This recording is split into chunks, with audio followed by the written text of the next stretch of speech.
The grown men who enjoy simulated combat, the grown men who enjoy watching oiled up dudes in Speedos pretending to passionately spank each other, these grown men are angry. We are outraged.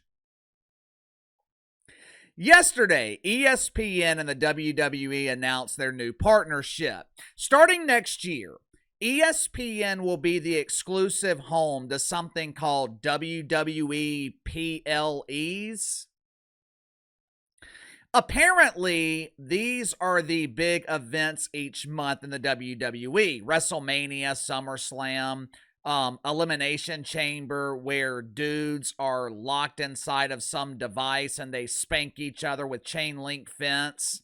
When I was a kid watching wrestling, which I know grown men don't like to hear this, but that is the primary demographic, the target demographic for WWE. Kids, children. You're supposed to grow up and stop watching. But for some reason, there are a lot of grown men in America who refuse to grow up. And if you don't believe me, just ask the single ladies. When I was a kid, we used to call them pay-per-views. Today, they're called PLEs. Grown men are angry because they're now going to have to pay $30 a month to watch major WWE events. Oh no! I can't afford that! I'm running out of plasma to donate! I'm going to have to start selling my boogers! What will I eat? I think there's a reason that the WWE is doing this, besides the obvious reason, money. From an outsider's perspective, it seems that WWE is trying to recreate or maybe redesign their fan base. Ticket prices have drastically increased. It's becoming more and more expensive to be a WWE fan. To me, this tells me that WWE wants to get away from their audience of financially challenged single dudes and attract more of a mainstream audience, upper middle class families who can afford to spend thousands of dollars on tickets. Although WWE fans are complaining about the partnership with ESPN, there is one person who seems to be a fan of the deal, Pat McAfee. But unsurprisingly, Pat McAfee used the opportunity to congratulate WWE to take a gigantic shit on his bosses at ESPN. Make sure to like and subscribe. You can follow me on Twitter at KC_BTL84. Link to the main channels in the description below. Contrary to popular belief, I like Pat McAfee. Over on the main channel, some people thought that I didn't like Pat McAfee because I told the truth about his ratings on ESPN, which to this day, his ratings are still shit.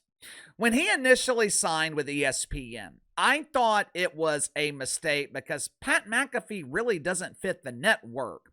That doesn't mean I don't like him. I just don't think he's a good fit at the worldwide leader in woke. Mainly because Pat McAfee doesn't do well with bosses, which I completely understand because Uncle KC doesn't do well with bosses either.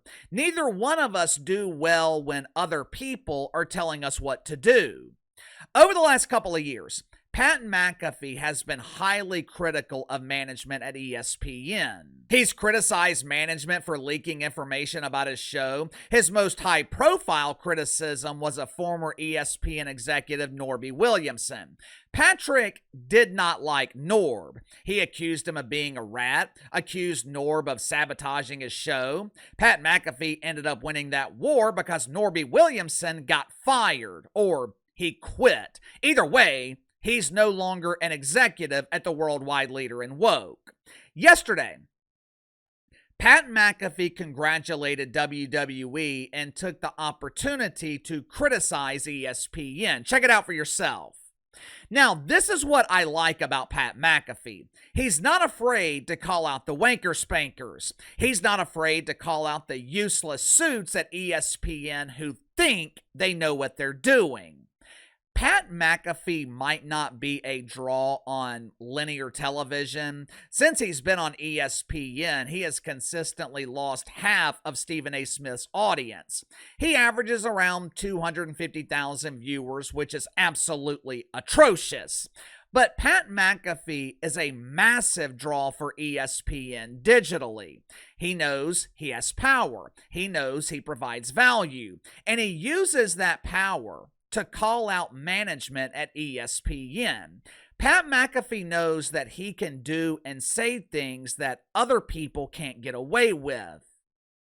But KC, you criticize L. Duncan for doing the same thing. Yeah, that's because L. Duncan operates with impunity based on diversity.